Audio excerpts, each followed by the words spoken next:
কোরিয়াতেও পার্কের মধ্যে বাচ্চাদের খেলনার জিনিসপত্র বাংলাদেশের মতো বিক্রি করে।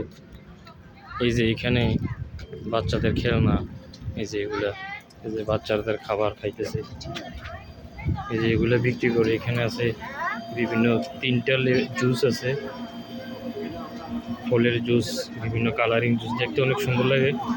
এখানে আছে বাচ্চাদের চিপস, এগুলা ইচ্ছন পার্কের মধ্যে। এই যে এখানে আবার খাবারের মতো জায়গা আছে।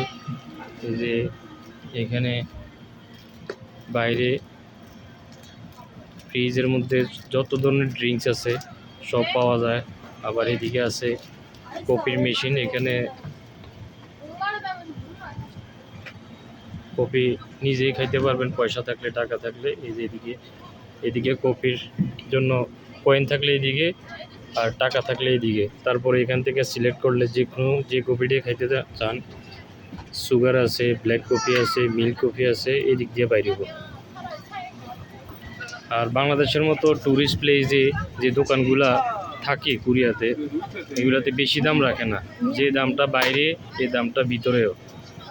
এখানে কোনো কিছুরই বেশি দাম রাখে না। এই যে কিনতেছে তারা,